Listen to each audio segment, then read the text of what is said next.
경비원이 나를 출구로 안내했다. 망설임도 눈맞춤도 아주 작은 떨림조차 없이 내뱉은 5마디였다. 최지윤 대표는 스마트폰 화면에서 눈조차 떼지 않았다. 그녀의 엄지손가락은 계속해서 피드를 스크롤하다가 입가에 희미한 미소를 띠게 하는 무언가를 누르기 위해 잠시 멈출 뿐이었다. 스타벅스에서 점심을 주문하고 있었을지도 모른다. 아니면 홍보팀에게 자신이 얼마나 성공적으로 프로세스를 최적화하고 있는지 메시지를 보내고 있었을지도 모른다. 그녀가 무슨 일을 하고 있든 지금 해고하고 있는 여자보다는 그 일이 더 중요해 보였다. 나는 두 손을 내린 채 서서 그녀의 잘 관리된 손톱이 스마트폰 액정 위를 톡톡톡 두드리는 모습을 지켜보았다. 회의실에는 값비싼 커피 향과 절망의 냄새가 감돌았다. 등 뒤로 공기의 흐름이 바뀌는 것이 느껴졌다. 2명의 경비원이 문 쪽으로 다가왔다. 위협적이라기보다는 그저 존재감을 드러내며 애원과 눈물, 히스테리라는 피할 수 없는 장면을 기다리는 듯했다. 하지만 그들은 실망하게 될 것이었다. MBA 학위의 광채와 낡은 사고방식의 파괴를 설파하는 비즈니스 포럼 연사로서의 지혜를 갖춘 최지윤 대표가 치명적인 실수를 하나 저질렀기 때문이다. 그녀는 내가 3년 전 제출한 시스템 아키텍처 문서의 깨알 같은 조항들도 이 회사가 의존하는 모든 디지털 시스템에 내가 심어놓은 관리 프로토콜도 그리고 지금 내 재킷 주머니에 들어있는 출입증의 의미도 읽지 않았다. 출입증 9호, 내 출입증이었다. 나는 천천히 그리고 일부러 침착하게 주머니에 손을 넣었다. 극적인 연출을 위해서가 아니라 단지 지금 무슨 일이 일어날지 알고 있었고 그 모든 순간을 기억하고 싶었기 때문이었다. 내 손가락이 체온으로 따뜻해진 플라스틱 카드를 감쌌다. 나는 카드를 꺼내 최 대표가 아닌 그녀와 의자 2개를 사이에 두고 앉아있는 남자 쪽으로 몸을 돌렸다. 김석훈 전무, 법무팀장이자 관자놀이의 흰 머리가 희끗한 남자였다. 생명보험 패키지로 함께 팔았을 법한 비싼 정장을 입은 그는 이 방에서 나보다 오래 근무한 유일한 사람이었다. 기억할 수 있는 유일한 사람. 나는 그에게 출입증을 내밀었다. 그는 회의 자료를 받듯 반사적으로 그것을 받아들었다. 처음에는 그의 눈길이 플라스틱 위를 무심히 스치고 지나갔다. 그저 또 하나의 소모품 같은 직원이 반납한 회사 자산일 뿐이었다. 그는 카드를 테이블 위에 내려놓으려다 시선을 떨구었고 그 순간 얼어붙었다. 그의 표정은 단순히 변한 것이 아니었다. 무너져 내렸다. 지난 40년 동안 기업의 지뢰밭을 걸어온 김과무를 지탱하던 혈색과 침착함, 그 모든 것이 사라졌다. 대신 그 자리를 채운 것은 동방그룹과의 합병 위기 당시 누군가 실수로 금융감독원의 조사를 촉발할 뻔했을 때 딱 한 번 보았던 표정이었다. 순수하고 희석되지 않은 공포였다. 최 대표님, 그가 말했다. 팽팽하게 당겨져 끊어지기 직전의 현처럼 가늘고 긴장된 목소리였다. 최지우는 계속 스크롤을 내리고 있었다. 최 대표님, 그가 더 크게, 그녀조차 무시할 수 없을 만큼 날카롭게 반복했다. 그녀는 마침내 짜증 섞인 눈으로 고개를 들었다. 뭐죠? 김 전무는 마치 방사능 물질이라도 되는 양 2손가락으로 출입증을 집어들고 있었다. 지금 당장 멈춰야 합니다. 긴급히 컴플라이언스 준법감시 팀에 전화하세요. 강 회장님께 전화하십시오. 전화하라. 그는 말을 더듬으며 마른 침을 삼켰다. 이 배지에 대해 포렌식 전문가들을 부르세요. 당장. 방 안에 침묵이 흘렀다.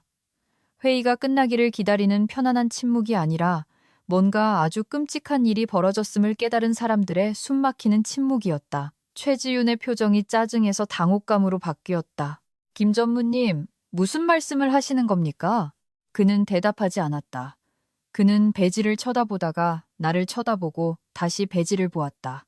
그의 입술은 소리 없이 움직이고 있었는데 마치 수학 계산을 하고 있지만 계속해서 원하지 않는 답이 나오는 사람 같았다.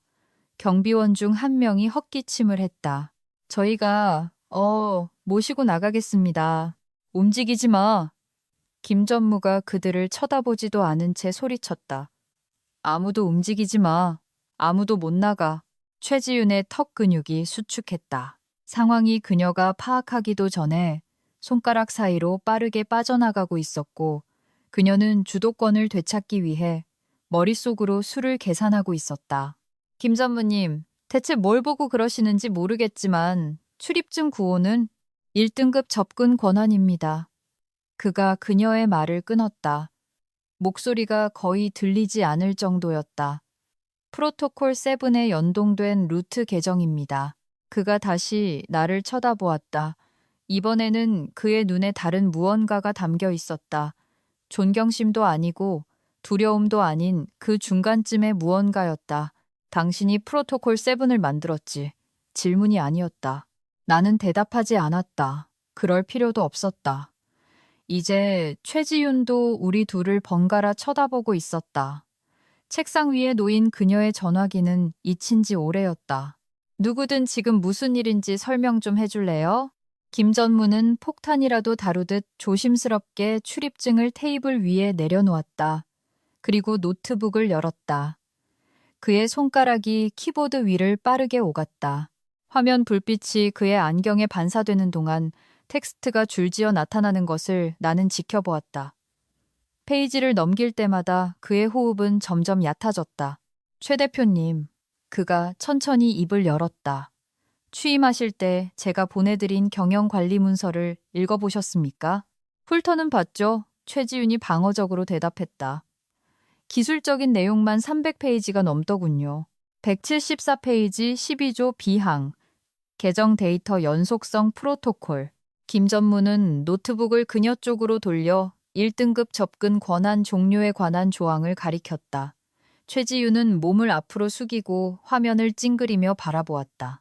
그녀의 눈동자가 좌우로 빠르게 움직이다가 멈추고 다시 천천히 움직이는 것이 보였다. 그녀의 얼굴이 창백해졌다. 이게 사실일 리 없어, 그녀가 말했다. 이사회에 등록된 내용입니다. 김 전무가 말했다. 대표님이 고용되기도 전에 말이죠. 비준되었습니다. 법적 구속력이 있습니다. 그리고 방금 당신이 그걸 위반했습니다. 최지윤은 내가 방에 들어온 이후 처음으로 나를 쳐다보았다. 나를 투명인간 취급하거나 내 너머를 보는 것이 아니라 진짜로 나를 보았다. 이게 무슨 뜻이죠? 그녀가 물었다. 내가 입을 떼기도 전에 김 전무가 대답했다. 경영진 승인과 연동된 시스템의 모든 접근 포인트가 방금 락다운 되었다는 뜻입니다. 내일로 예정된 분기 보고서는 이사회 검증 없이는 발표될 수 없는데 1등급 권한 소유자의 서명이 없으면 검증 자체가 불가능하다는 뜻이고요. 그는 말을 멈추고 눈을 감았다. 즉, 우리 회사 시스템에 우리가 갇혀버렸다는 뜻입니다. 그는 말을 마친 뒤 덧붙였다. 그리고 이걸 풀 수 있는 유일한 사람이 지금 당신 앞에 서 있고요. 최지윤의 손이 전화기 쪽으로 튀어나갔다. 김 전무가 잽싸게 손을 뻗어 그녀의 손목을 낚아챘다. 하지 마세요. 그가 말했다. 아무것도 건드리지 마십시오. 메시지도 보내지 마세요. 상황을 더 악화시키지 마십시오. 그녀는 거친 숨을 몰아쉬며 손을 뺐다. 이건 미친 짓이에요. 저 여자는 고작 기술 지원팀 출신이죠. 시스템 아키텍트이자 김 전무가 조용히 말했다. 그리고 대표님은 건물이 멀쩡히 서 있는데 설계도를 삭제하려고 한 겁니다. 경비원들은 미동도 하지 않았다. 그들은 자신들의 월급으로는 감당할 수 없는 상황에 휘말렸음을 직감한 사람들끼리 나누는 무언의 눈빛을 교환하고 있었다. 최지윤이 일어서자 의자가 바닥을 긁으며 거슬리는 소리를 냈다. 해결해. 전 못합니다.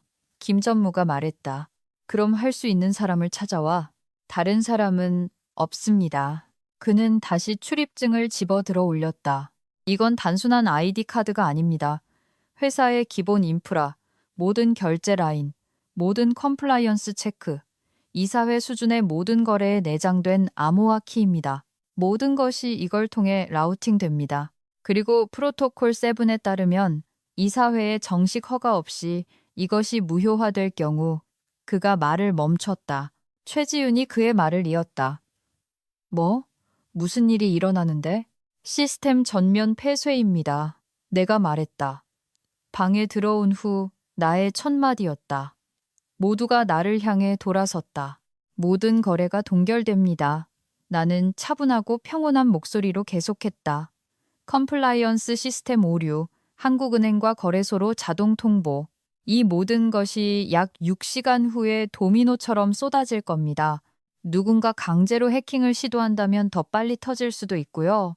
최지윤의 얼굴이 창백함에서 붉은색으로 바뀌었다. 당신, 함정을 파놨군. 안전장치를 만든 겁니다. 내가 정정했다. 3년 전 동방그룹과의 합병이 무산될 뻔했을 때 이사회가 승인했죠. 누군가가 경영진 계정을 위조하는 바람에 일이 터졌으니까요. 그들은 해킹할 수도, 우회할 수도, CEO를 포함해 누구도 침해할 수 없는 시스템을 원했습니다. 그래서 스스로에게 그 권한을 부여했나? 나한테 주는 대신. 제가 제안서를 썼습니다. 내가 말했다. 이사회는 만장일치로 찬성했고요. 회의록에 다 나와 있습니다. 김 전무님이 보여주실 수 있을 겁니다. 김 전무가 천천히 고개를 끄덕였다. 박 이사 말이 맞습니다. 비상 경영 조치로 제안되었죠. 이사회는 천재적이라고 생각했습니다. 그리고 아무도 저에게 이 사실을 알려주지 않았고요. 최지윤의 목소리가 높아지며 CEO로서의 철저한 평정심을 잃어가고 있었다. 인수인계 자료에 있었습니다. 김 전무가 말했다. 174페이지. 최지윤은 글을 노려보다가 나를 보고 다시 테이블 위에 배지를 보았다. 얼마죠? 그녀가 조용히 물었다. 뭐라고요? 이걸 고치는데 얼마를 원하냐고요. 당신이 잠가버린 걸 푸는 대가로. 가격을 말해봐요. 나는 거의 웃을 뻔했다. 거의. 돈 문제가 아닙니다. 모든 건 돈 문제야. 이번엔 아닙니다. 최지윤의 턱 근육이 실룩거렸다. 당장이라도 테이블을 엎어버리고 싶은 표정이었다. 대신 그녀는 숨을 들이마시고 재킷을 매만지며 다른 접근 방식을 시도했다. 보세요. 그녀가 이성적으로 들리도록 애쓰는 목소리로 말했다. 우리가 첫 단추를 잘못 끼운 것 같군요. 분명 오해가 있었어요. 우리 모두 앉아서. 아니요, 내가 말했다. 죄송하지만 앉고 싶지 않습니다. 협상을 하고 싶지도 않고요. 저는 당신이 위반한 프로토콜을 따르기를 원합니다. 즉, 이사회의 승인입니다. 김 전무가 말했다. 12명의 이사 전원 만장일치 투표. 그리고 이 모든 과정은 완전한 문서화를 거쳐 적절한 절차를 통해 이루어져야 합니다. 시간이 얼마나 걸리죠? 최지윤이 말을 잘랐다. 최소 3일. 정족수를 채울 수 있다면 말이죠. 이사 절반이 지금 해외에 있어서 힘들겠지만 김 전무가 시계를 보며 말했다. 최지윤이 웃음을 터뜨렸다. 즐거움이라곤 없는 소리였다. 그러니까 우리가 여기 손 놓고 앉아서 이 여자가 회사를 인질로 잡고 있는 걸 보고만 있어야 한다는 건가요? 인질로 잡은 게 아닙니다. 내가 말했다. 전 그냥 서 있을 뿐이에요. 당신들의 시스템은 승인 없이 1등급 계정을 삭제하려 할 때 설계된 대로 작동하고 있을 뿐입니다. 이건 버그가 아니라 기능이에요. 이걸 계획했군? 이런 경우를 대비해 계획했죠. 내가 정정했다. 3년 전에요. 언젠가는 당신 같은 사람이 나타날 걸 알았으니까요. 조직에 축적된 지식을 짐짝으로 여기는 사람, 근속 연수를 구식으로 착각하는 사람, 실제로 시스템이 무슨 역할을 하는지 확인도 안 해보고 빠르게 실행하고 파괴하는 사람 말입니다. 최지윤의 주먹이 꽉 쥐어졌다. 아주 건방지군. 조심하십시오.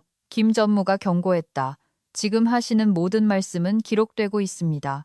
이 방에서는 녹취가 진행 중입니다.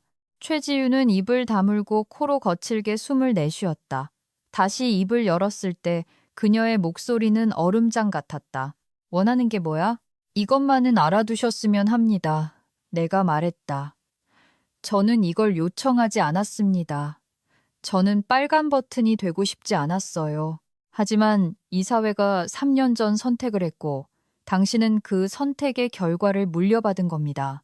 화를 낼 수도 있습니다. 이걸 함정이나 협박 혹은 당신이 밤에 잠들기 편하게 만드는 어떤 단어로든 부를 수 있겠죠. 하지만 팩트는 간단합니다. 당신은 절차를 따르지 않고 저를 해고하려 했고, 이제 당신은 실적 발표 24시간 전에 회사가 락다운 상태에 빠진 이유를 이사회에 설명해야 합니다. 그들이 널 비난할 거야. 아마도. 하지만 저에게는 3년치의 문서가 있습니다. 프로토콜 7이 논의되고 승인된 모든 이메일, 모든 업무 메모, 모든 이사회 회의록, 제가 무엇을 만들었고 왜 만들었는지 보여주는 타임스탬프, 서명, 감사 추적 기록이 다 있습니다. 그런데 당신은 무엇을 가지고 있습니까? 침묵. 최지윤은 의자에 무겁게 주저앉았다. 그녀는 작아 보였고 바람 빠진 풍선 같았다. 김 전무가 노트북을 덮었다. 전화 몇 통 돌려야겠습니다. 해야 할 일을 하세요. 최지윤이 멍하니 말했다. 그는 일어서서 짐을 챙기더니 문 앞에서 잠시 멈췄다. 박 이사님, 내가 그를 보았다. 알아두세요. 그가 말했다. 저는 프로토콜에 대해 그녀에게 경고하려고 했습니다. 당신에 대해서도요? 듣고 싶어 하지 않았겠군요. 알고 계시는군요. 내가 말했다. 그는 고개를 끄덕이고 나갔다. 경비원들이 최지윤을 쳐다보았다. 그녀는 지친 듯 손을 휘저었다. 나가봐요. 다들 나가라고. 그들도 나갔다. 이 상황에서 벗어나는 것을 기다리기라도 한 듯 빠른 걸음이었다. 이제 방에는 나와 최지윤, 한울테크의 CEO이자 혁신가, 우리가 원하든 원치 않든 우리를 미래로 끌고 가려 했던 여자만이 남았다. 그녀가 나를 쳐다보았다. 당신, 날 증오하겠군요. 그녀가 말했다. 증오할 만큼 당신을 잘 알지 못합니다. 내가 대답했다. 하지만 존경하지는 않습니다. 당신은 모든 정답을 가지고 이곳에 왔지만 질문은 단 하나도 없더군요. 당신의 비전에 맞지 않는다는 이유로 수십 년간 일해온 사람들을 잘라냈습니다. 우리 업계에서 일해본 적도 없는 컨설턴트들을 데려와서 그들이 이해하지도 못하는 시스템에 대해 결정을 내리게 했죠. 그리고 누군가 너무 빠르다고 경고하려 하면 이민호 대리 이야기를 하는군요. 많은 사람 이야기를 하는 겁니다. 이민호 대리는 가장 최근의 희생양일 뿐이죠. 최지윤은 얼굴을 문질렀다. 그 사람은 짐짝이었어요. 그는 우리 회사의 구식 공급 계약서를 이해하는 유일한 사람이었습니다. 디지털 시스템 도입 이전에 체결된 여전히 법적 효력이 있는 계약서들 말입니다. 우린 옛날 것은 필요 없어. 그 계약서들에 조기 해지 위약금 조항이 포함되어 있다면 필요하죠. 그리고 실제로 포함되어 있고요. 당신이 물어봤다면 이 대리가 말해줬을 겁니다. 하지만 묻지 않았죠. 그냥 그를 쫓아내고 뒷감당은 나중에 하기로 결정했을 뿐 최지윤은 오랫동안 말이 없었다. 난 이곳을 고치려고 온 거예요. 그녀가 마침내 말했다. 이사회가 한울테크는 죽어가고 있다고 했어요. 비대한 조직, 비효율성. 그들은 신선한 피가 필요해. 새로운 아이디어가 필요해. 라고 했죠. 오래된 피에 대해서는 뭐라고 하던가요? 방해물이라고? 내가 고개를 끄덕였다. 그래서 길을 치웠군요. 문제는 그 오래된 피의 일부가 모든 것을 지탱하고 있었다는 겁니다. 중요한 것들을요. 그리고 이제 그게 없으니 다 무너지고 있다. 최지윤이 말을 맺었다. 그 말이 하고 싶은 거죠? 제가 보고 있는 게 바로 그겁니다. 그녀는 자리에서 일어나 창가로 다가갔다. 밖으로는 서울 여의도의 빌딩 숲이 사방으로 펼쳐져 있었다. 유리와 콘크리트, 그리고 야망들. 난 여기서 살아남지 못하겠군. 그녀가 조용히 말했다. 그렇겠죠. 나는 대꾸하지 않았다. 굳이 그럴 필요가 없었다. 최지윤이 나를 돌아보았다. 이제 어떻게 되는 거죠? 이제 이사회에 전화하세요. 무슨 일이 일어났는지 설명하고 그들이 당신이 우리에게 했던 것보다 더 관대하기를 바라야죠. 당신은? 그들이 요청하는 대로 할 겁니다. 해고를 취소하고 복직시키라면 좋습니다. 상금 협상을 원하면 그것도 좋습니다. 프로토콜 7을 유지하면서 저를 외부 고문으로 고용하고 싶어 한다면 나는 어깨를 으쓱했다. 그것도 괜찮습니다. 우릴 아주 쥐어짜겠군요. 당신이 날 몰아넣은 상황에 대한 정당한 보상을 받는 겁니다. 최지윤은 씁쓸하게 웃었다. 정당하니라. 그녀는 전화기를 집어들고 연락처를 스크롤하다가 화면을 응시하며 멈췄다. 문서를 왜 안 읽었냐고 묻겠지. 그녀가 말했다. 분명히 뭐라고 해야 하죠? 사실대로 말하세요. 내가 말했다. 당신이 더 잘 안다고 생각했다고. 미래에 너무 집중한 나머지 기초를 확인하는 걸 잊었다고. 이곳을 만든 사람들이 뭘 하고 있었는지 모른다고 단정 지었다고. 그럼 그들이 뭐라고 할까요? 해고라고? 최지윤이 나를 쳐다보았다. 꽤 확신에 차들리는군요. 전에도 본 적이 있거든요. 내가 말했다. 다른 CEO였습니다. 같은 문제였죠. 감사 프로토콜을 이해하지 못한 채 재무팀을 뒤흔들려 했습니다. 4개월 버티더군요. 그리고 맞춰보죠. 그 사람을 쓰러뜨린 게 당신이었군요. 제가 쓰러뜨린 게 아닙니다. 스스로 넘어진 거죠. 전 그저 그가 망가뜨리려던 시스템을 지탱하고 있었을 뿐입니다. 최지우는 의자 등받이에 기대 앉았다. 지치고 패배한 모습이었다. 가장 최악인 게 뭔지 알아요? 그녀가 물었다. 내가 정말 이곳을 변화시킬 수 있다고 믿었다는 거예요. 한울테크를 뭔가 특별한 곳으로 만들 수 있을 거라고. 사람들이 회자할 만한 곳으로, 사람들이 이야기하게 될 겁니다. 내가 말했다. 단지 당신이 원했던 방식이 아닐 뿐이죠. 그녀는 눈을 감았다. 나가요. 경비원이 절 바래다 줘야 하는 줄 알았는데요. 상관없어요. 그냥 나가주세요, 제발. 나는 책상 위에서 내 출입증을 집어들었다. 김 전무가 의도적으로 두고 간 것이 분명했다. 손안에서 느껴지는 익숙한 무게감을 느끼며 카드를 만지작거렸다. 이것만은 알아두세요. 내가 말했다. 당신이 완전히 틀린 건 아니었습니다. 한울테크는 정말 변화가 필요해요. 우린 어떤 부분에서는 비대해져 있고 비효율적인 면도 있습니다. 하지만 변화가 파괴를 의미하진 않습니다. 효율성이 당신 이전의 모든 것을 잘라내는 것을 의미하지도 않고요. 최지우는 눈을 뜨지 않았다. 충고 고맙군요. 천만에요. 나는 문으로 다가가 멈춰섰다. 최 대표님, 다음번에 누군가를 해고할 때는 고개를 좀 드세요. 적어도 상관한다는 척이라도 하십시오.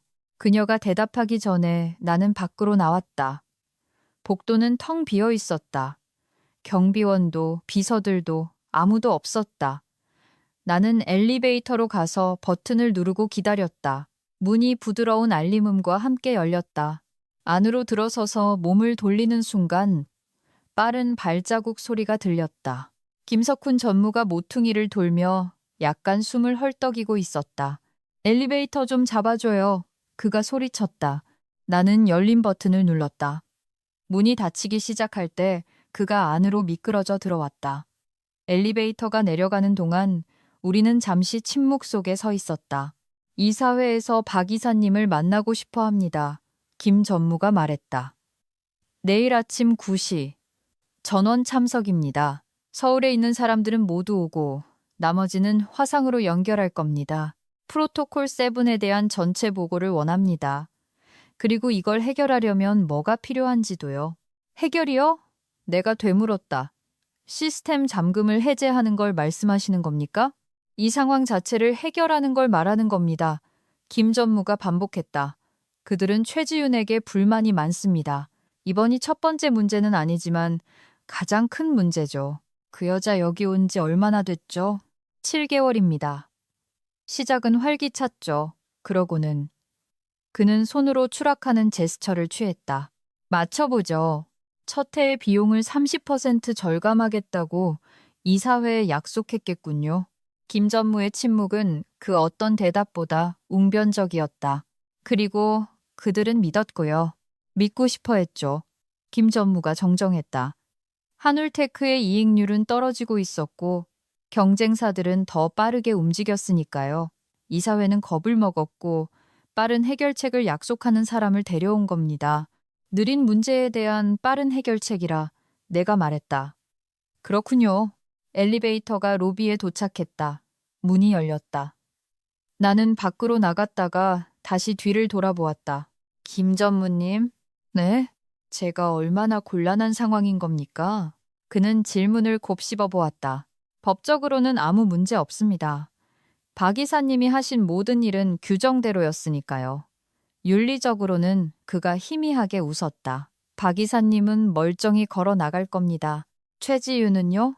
최 대표는 퇴직금과 비밀유지 서약서를 들고 나가게 되겠죠. 나는 고개를 끄덕이며 뒤로 물러섰다. 문이 닫히기 시작했다. 박 이사님, 김 전무가 불렀다. 문이 멈췄다. 내가 그를 쳐다보았다. 프로토콜 7에 대한 그 문서 말입니다. 그가 말했다. 최 대표가 읽지 않은 그 300페이지짜리 절반은 제가 썼습니다. 박 이사님이 얼마나 철저했는지, 얼마나 조심스러웠는지 제가 정확히 압니다. 내일 이사회도 그걸 알게 될 겁니다. 박 이사님이 무엇을 만들었고 왜 만들었는지 보게 되겠죠. 그리고 박 이사님이 수차례 경고하려 했다는 것도 기억해낼 겁니다. 이메일 다 가지고 있습니다. 내가 말했다. 압니다. 저도 가지고 있으니까요. 최 대표의 방식에 대해 지난 6개월간 17건의 별도 경고를 보냈죠. 모두 날짜가 기록된 문서로 남겨뒀고 모두 무시당했습니다. 그럼 왜 저에게 이런 말씀을 하시는 겁니까? 내일 회의실에 들어갈 때 이것만은 알고 계시라고요. 당신은 피고인석에 앉는 게 아닙니다. 최지윤은 그렇겠지만 박 이사님은 그저 증인일 뿐입니다. 문이 닫혔다. 나는 정신을 차리기 위해 잠시 로비에 서 있었다. 주변의 사람들은 목적을 가지고 움직이고 있었다. 직원들은 커피를 들고 오가거나 전화 통화를 하고 있었다.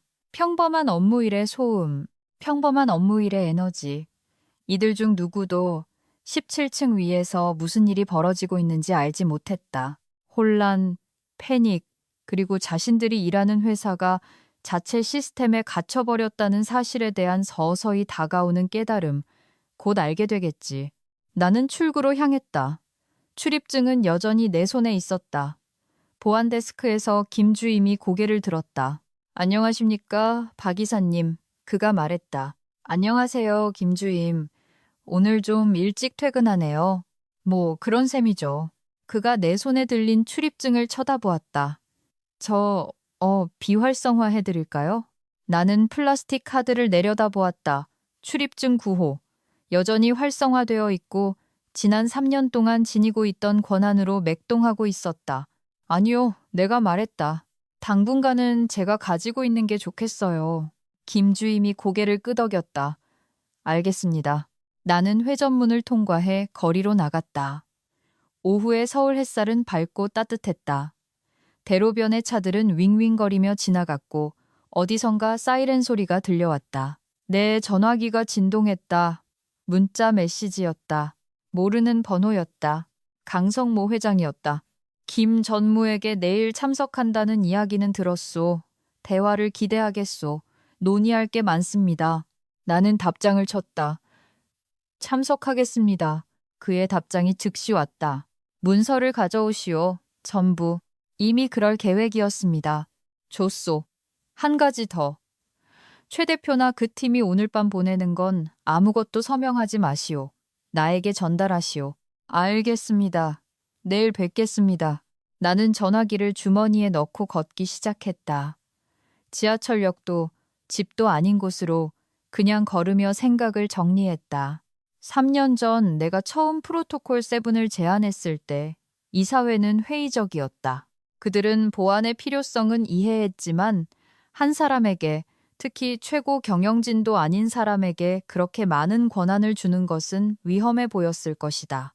나는 6주 동안 기존 시스템의 취약점을 보여주고 악몽 같은 시나리오들을 시뮬레이션하며 제대로 설계된 안전장치가 어떻게 치명적인 유출을 막을 수 있는지 설명하며 그 필요성을 정당화했다. 그리고 그때 나는 그들의 마음에 울림을 준 말을 했다.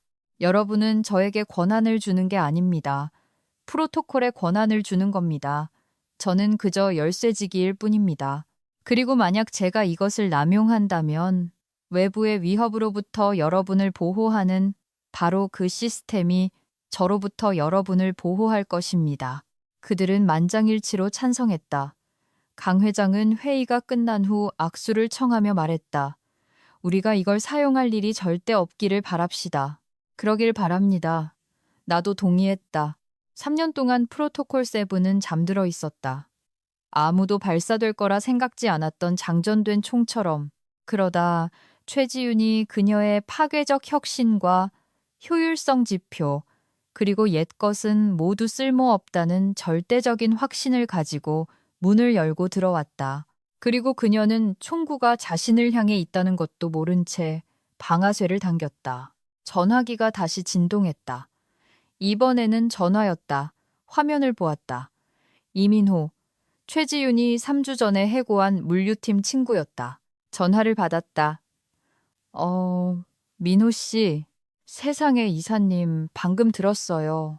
뭘요? 나가셨다고요? 오늘 오후에 최 대표가 잘났다고요? 소문 진짜 빠르네요. 괜찮으세요? 전 괜찮아요. 괜찮다고요? 이사님, 그 여자가 그녀가 무슨 짓을 했는지 알아요. 내가 말을 끊었다. 그리고 믿어도 돼요. 그녀는 후회하고 있을 겁니다. 수화기 너머로 침묵이 흘렀다. 그러고 나서 무슨 짓을 하신 거예요? 아직은 아무것도. 그거 좀 무섭게 들리는데요. 전혀요. 그냥 상황이 좀 복잡해졌을 뿐이에요. 필요한 거 없으세요? 변호사라든가. 추천해드릴 만한. 아직 아는 사람들이 좀 있어요. 고마워요, 민호 씨. 진심으로요. 하지만 전 괜찮아요. 확실해요? 확실해요. 사실 민호 씨 다음 주 일정 좀 비워두는 게 좋을 것 같아요. 왜요? 물류팀에 자리가 좀 날 수도 있거든요. 구체적으로는 긴 침묵. 그냥 일정만 비워둬요. 이사님, 알겠습니다. 하지만 만약 필요한 게 생기면 뭐든 간에 민호 씨한테 제일 먼저 전화할게요. 내가 약속했다. 우리는 전화를 끊었다. 나는 계속 걸었다. 여의도 공원에 도착했을 즈음 해가 지기 시작했다. 나는 벤치를 찾아 앉아서 기업의 지배구조 프로토콜이나 CEO의 히스테리를 걱정할 필요가 없는 조깅하는 사람들, 강아지와 산책하는 사람들, 관광객들을 지켜보았다. 내 전화기가 이메일 알림으로 계속 진동했다. 나는 무시했다. 최지윤의 팀이 뭘 보내든 간에 김전무나 강 회장과 이야기할 때까지 기다릴 수 있었다. 대신 나는 3년 동안 관리해온 문서 폴더를 열었다.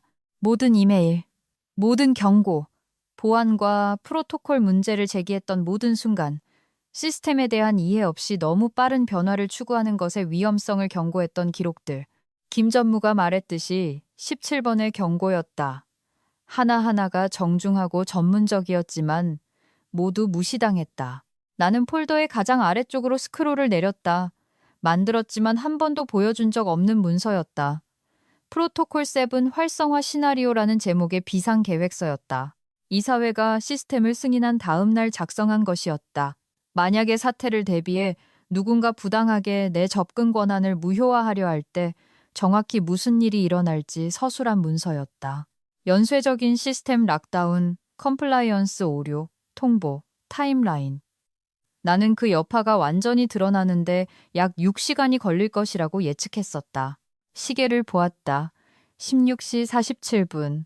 최지윤은 11시 23분에 나를 해고했다. 5시간 24분 전이었다.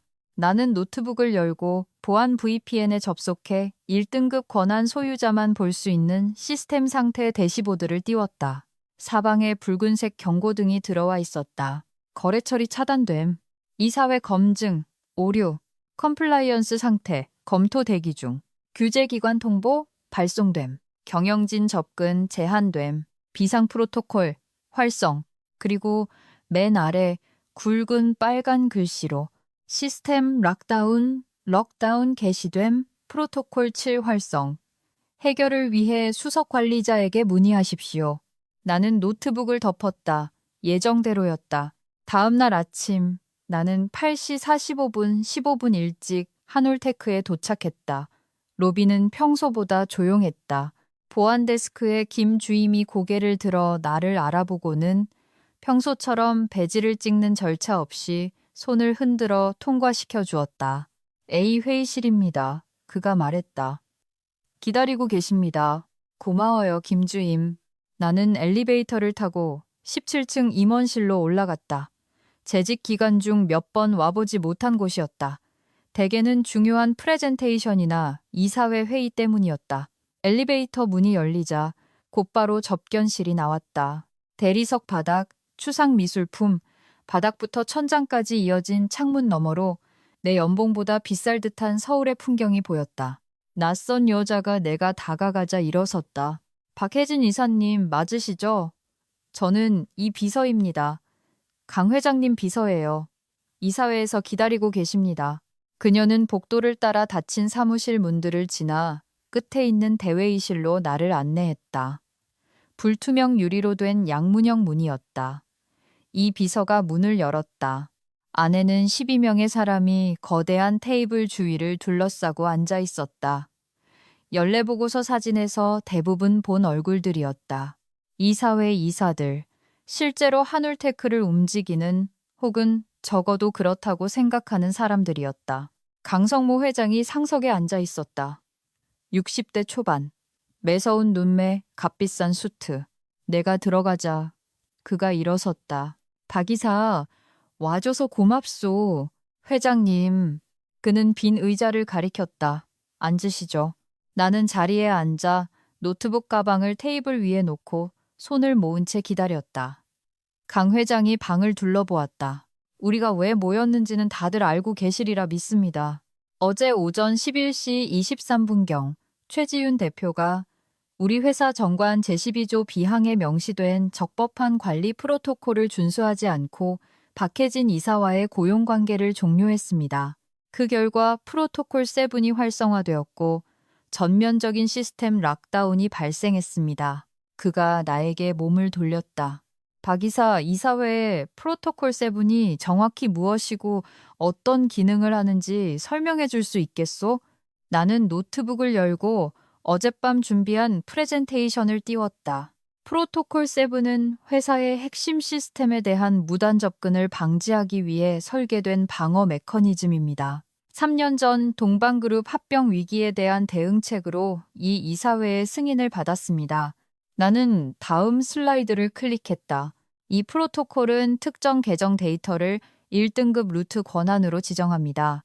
이 데이터는 핵심 관리 기능, 이사회 검증, 컴플라이언스 보고, 재무 거래 승인, 그리고 경영진 시스템 접근과 연동되어 있습니다. 다음 슬라이드. 재출입증은 3년 전 3월 14일 이사회 투표를 통해 1등급 권한의 기본 접근 키로 지정되었습니다. 투표는 만장일치였습니다. 방안을 둘러보았다. 몇 명이 고개를 끄덕였다. 그들은 기억하고 있었다.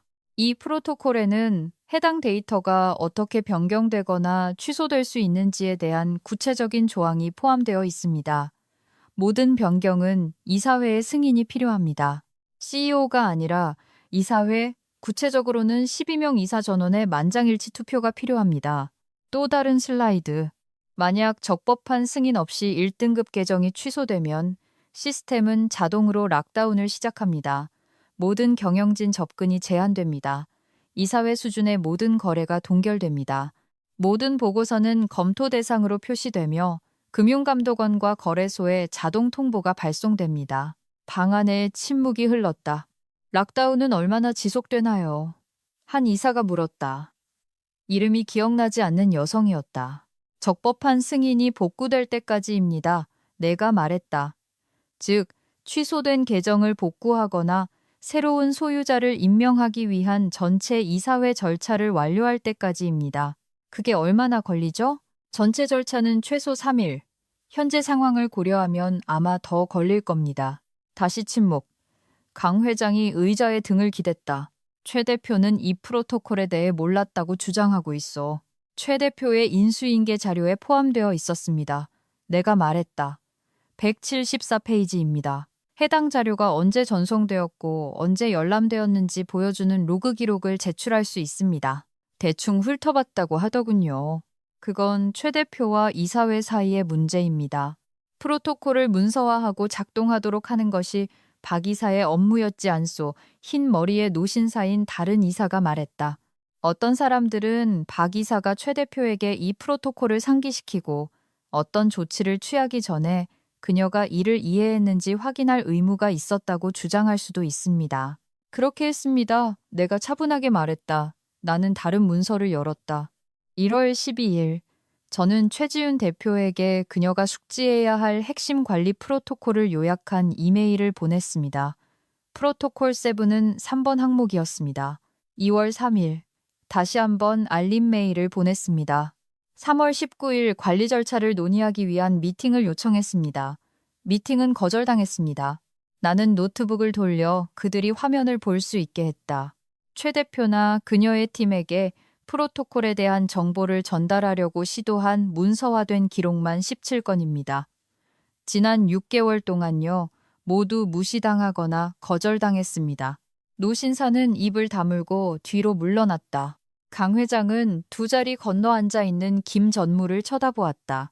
김 전무, 법적으로 우리의 입장은 어떻소? 김 전무가 노트북을 열었다.